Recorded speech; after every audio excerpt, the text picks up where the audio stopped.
The Tao Te Ching, interpreted and explained. A superconscious and subconscious explanation according to universal principles, universal laws, universal truths, and the universal language of mind, by Dr. Daniel R. Condron. Verse 2. Everyone can perceive beauty because other things seem ugly. Everyone can perceive good because other things seem bad or sinful. Possessing and not possessing arise together. Difficult and easy complement each other. Long and short define each other. High and low determine each other. Silence and sound harmonize with each other. Before and after follow one another. Therefore, the thinker works by being still and teaches by showing instead of telling. The sage creates but does not possess, completes without dwelling on it. Creating without attachment, action without engrossment. Activity is achieved, yet attention does not remain on the action. Therefore, it does not identify with limitations. Therefore, the full benefit of the experience lasts forever.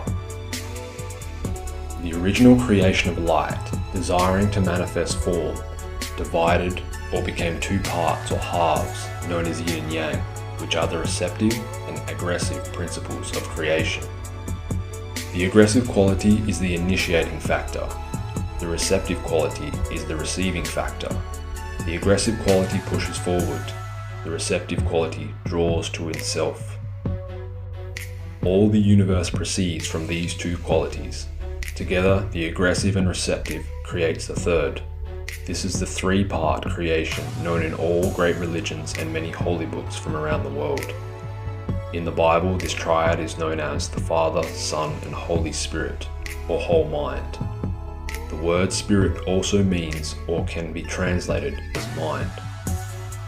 From India, the Trinity is known as Brahma, Vishnu, and Shiva. This three-part creation we see around us every day. It is around us as a father and a mother creating a child. It is present in one plant, pollinating another, to form a seed. The aggressive and receptive principles of creation form, create, and make possible the superconscious mind. The superconscious mind is a balance of the aggressive and receptive principles of creation. These two create a third. From these three proceed the 7 levels of mind, the 7 universes. From these 7 levels of mind come 12 major aspects of self, and 144,000 opportunities to learn through the myriad of minor aspects of self. Thus the 1 becomes the 2 becomes the 3 becomes the 7 becomes the 12, and the 12 becomes the 144,000, which are the 144,000 aspects of self and creation. The aggressive and receptive principles of creation manifest into physical existence as the pairs of opposites. While in a physical body and physical existence, we are under the influence of these pairs of opposites, such as hot and cold, good and bad, right and wrong, up and down, good and evil.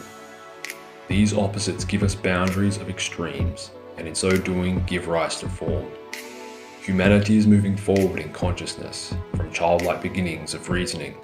Humanity needs these pairs of opposites in order to learn about the aggressive and receptive principles of creation. In a similar manner, a child needs boundaries in order to be safe and to learn. In adulthood of reasoning, humanity needs to expand beyond these boundaries and therefore the pairs of opposites. Beyond judgments of good and bad is eternal learning, growth, forward motion, and expansion of consciousness. Therefore the learned one, the one having achieved reasoning, who is moving to the next stage of evolutionary growth called intuition, stills the mind and instead of judging, learns from the experience.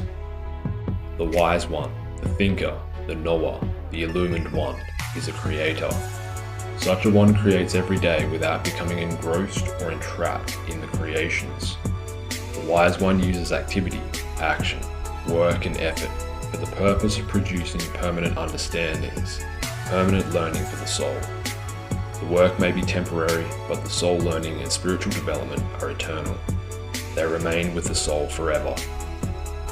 The world is filled with the pairs of opposites. One can get distracted for lifetimes. The ideal of all effort is to improve the self, to uplift and add to one's consciousness and to grow as a soul. Therefore, purpose is necessary in all activity in order to add rapidly to one's soul understanding.